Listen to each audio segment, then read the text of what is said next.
તો નમસ્કાર વિદ્યાર્થી મિત્રો, આ પેલા ધોરણ 12 માં ગ્રામરના અમુક નવા ટોપિક સાથે આપણે મુલાકાત થયેલી. આજે એક લેખનનો ટોપિક છે, એની ચર્ચા તમારી સાથે કરવી છે, જેમાં રોકડા માર્ક્સ છે. ઓછા સમયમાં તમે લખી શકો, ઓછા લખાણમાં વધુ માર્ક્સ લઈ શકો, એવો છે અરજીપત્ર. તો બહુ ટૂંકા ટાઈમની અંદર ધ્યાનથી અહીંયા બેસજો અને જે બોલું છું ને એના પરથી નોંધ કરી અને યાદ રાખી લેજો. અલ્પવિરામ બોલું તમારે ધ્યાન રાખવાનું છે કે અલ્પવિરામ અહીંયાથી કંઈક માર્ક્સ કપાય છે, બરાબર? તો અરજી છે કઈ રીતે લખી શકાય, પછી હું તમને જે પૂછાય છે આઈએમપી અરજી છે એ હું તમને આપી દઈશ, એટલી તમે કરીને જજો. એને એકેને વાંચવાનું નથી, વાર્ષિક પરીક્ષામાં ગમે ત્યારે પૂછાય, બરાબર? હવે અરજી લેખન કરવી છે તો તમારે શું કરવાનું છે? માની લો કે અરજી એટલે વિનંતી પત્ર કહેવાય. પેલા સાદો પત્ર તો તમે 5 માંથી લખો છો, તેમાં માહિતીની આપલે થતી. પણ અહીંયા જરૂરિયાત હોય, સામૂહિક જરૂરિયાત અને વ્યક્તિગત જરૂરિયાત આધારિત 2 પ્રકારના ફોર્મેટ બને. આમાં તમારે વિધિ જોવાની છે, ટોટલ વિધિ કેટલી થઈ છે અરજી લખ્યા પછી તમારે ચેક કરી લેવાનું છે. તો અહીંયા અરજી એક સામાન્ય આપણે લખીએ કે ભાઈ તમારા વિસ્તારમાં રખડતા ઢોરનો ત્રાસ છે, આવારા તત્વોનો ત્રાસ છે, રખડતા ભૂંડનો ત્રાસ છે, રોગચાળો ફેલાઈ રહ્યો છે, વીજળી બિલ ભર્યું છે પણ બાકી બોલે છે. તો અહીંયા સામાન્ય આપણે લખી દઈએ. ચલો ભાઈ તમારા વિસ્તારમાં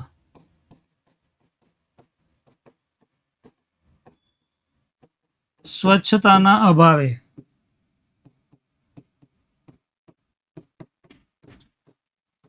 રોગચાળો ફેલાયો છે.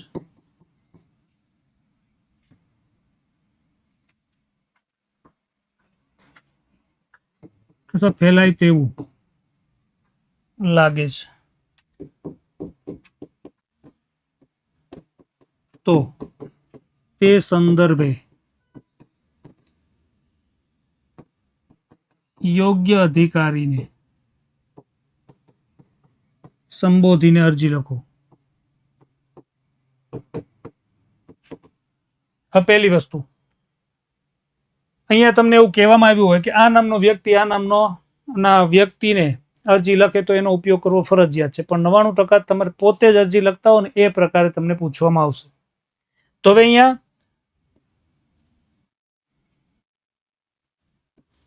આ તમારું પેજ છે.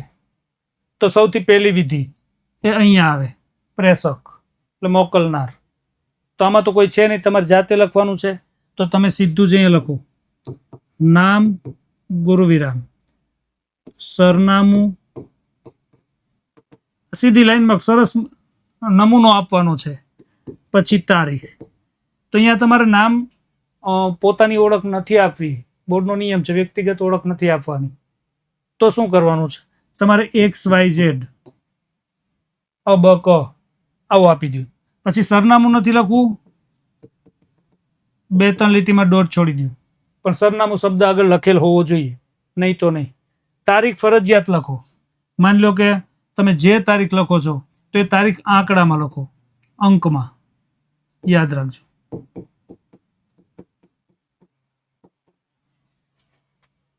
માની લો કે 5 તારીખે 6 તારીખે તમારું પેપર છે તો 6/10/2025, એટલે શાબ્દિક ભૂલ ન નીકળે, અલ્પવિરામ ન મૂકવું પડે.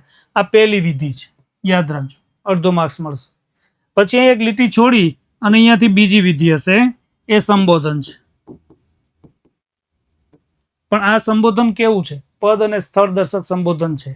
તમે કોને અરજી લખવાના છો તો એ તમને સૂચનામાંથી મળે.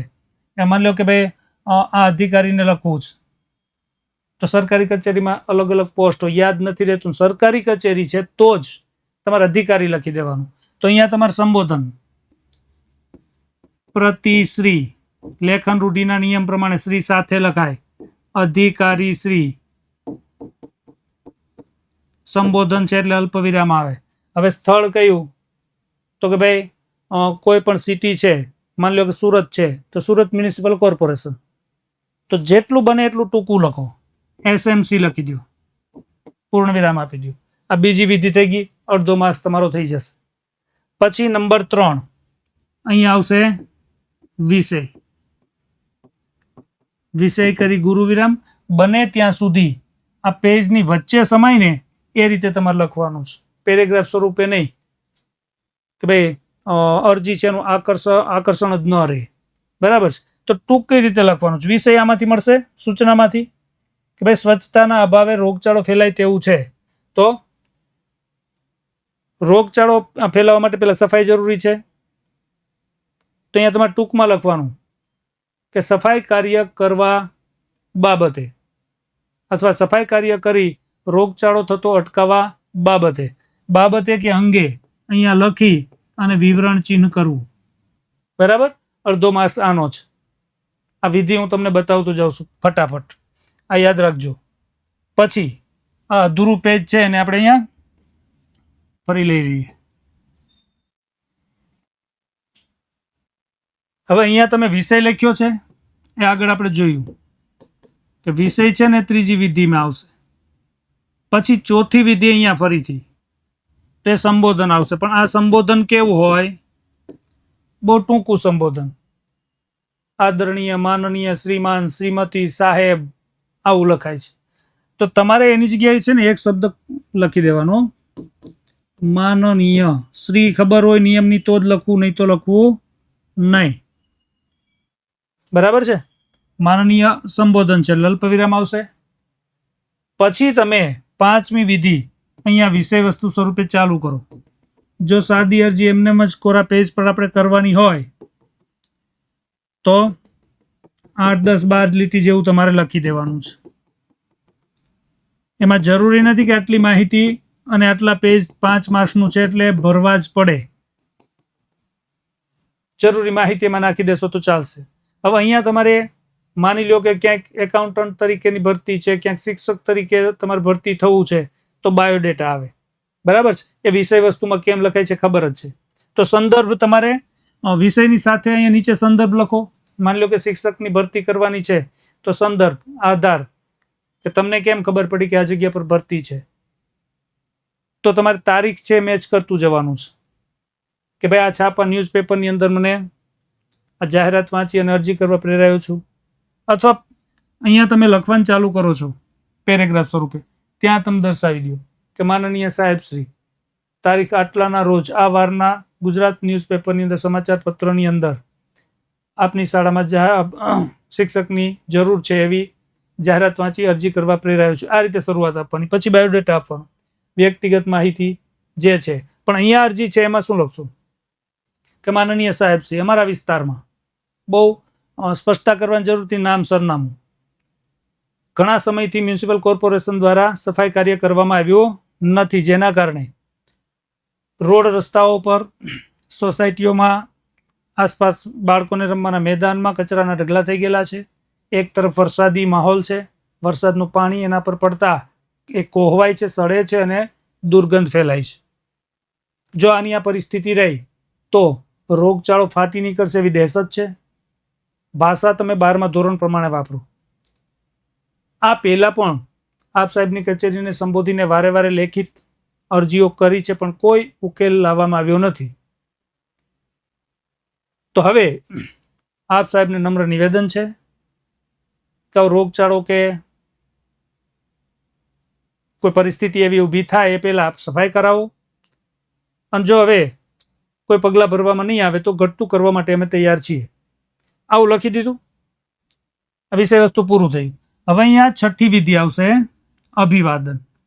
તો ત્યાં તમારે આભાર સહ,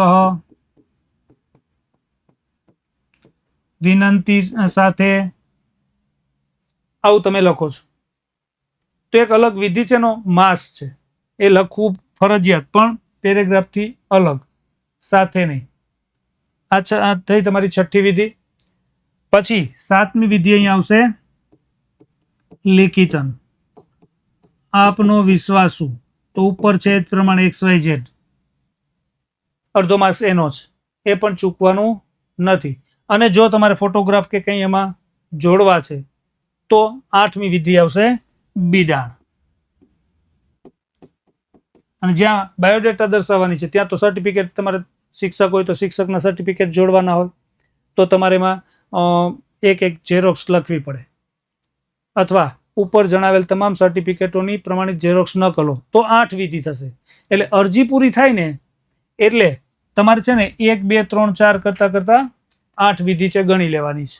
8 વિધિ થશે એટલે તમારી અરજી પૂરી થશે. ખ્યાલ આવી ગયો?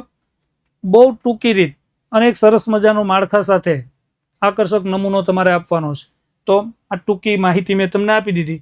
હવે આ પરીક્ષાની અંદર જે મહત્વના અરજીના વિષયો છે એ તમારી સામે રાખું છું. આટલા કરી લેજો. હવે અહીંયા છે કે ભાઈ પ્રતિષ્ઠિત શાળામાં વિજ્ઞાન શિક્ષકની જરૂર છે. અહીંયા કદાચ વિષય બદલે, રશ્મિ દવે છે એની જગ્યા પર તમે અરજી કરો એવું હોઈ શકે. તમારી શાળામાં પ્રથમ વર્ગ પ્રાપ્ત કરનાર વિદ્યાર્થીને અભ્યાસ માટે શિષ્યવૃત્તિ મળે છે. આ માટે આચાર્યશ્રીને સંબોધીને અરજી લખો. એટલે વિષય થયો શિષ્યવૃત્તિ, પછી સૂચના છે થોડીક બદલીને તમને આપી શકે. તમારા વિસ્તારમાં સ્વચ્છતાના અભાવે રોગચાળો ફેલાયો છે, કરાવી દીધી છે. પછી નજીકના શહેરમાં રંગ રસાયણના કારખાનાનું ગંદુ પાણી તમારા ગામની નદીમાં છોડે છે, તો એ અટકાવવા માટે તમારે અરજી કરવાની છે. એ વિષય પણ બહુ આઈએમપી છે. અને અસામાજિક તત્વોનો વધેલો ત્રાસ, એની જગ્યા પર ઢોરનો ત્રાસ, ભૂંડનો ત્રાસ, આવું પણ તમને વિષય બદલીને આપી શકે. અને અમૂલ ડેરી છે એ સંસ્થામાં એકાઉન્ટન્ટની ખાલી પડેલી જગ્યા માટે તમારે અરજી કરવાની છે. આમાં થોડોક ફેરફાર કરીને તમને આપી શકે, બાકી આથી બહાર છે અરજી હશે નહીં. તો આ અરજીઓ છે બરાબર તૈયાર કરીને જવું, ફોર્મેટ મગજમાં ક્લિયર રાખવું, એટલે એમાં માર્ક્સ કપાવવાની શક્યતાઓ બહુ ઓછી રહેશે. ભાષાકી ભૂલ હશે તો જ માર્ક્સ કપાય, નહીં તો પૂરા માર્ક્સ તમે લાવી શકો છો. બરાબર? તો હું એવી આશા રાખું છું કે આ માહિતી છે એ તમને બહુ મદદરૂપ થશે. ફરી નવા વિડીયો સાથે આપણે મુલાકાત કરશું. ત્યાં સુધી જય હિન્દ.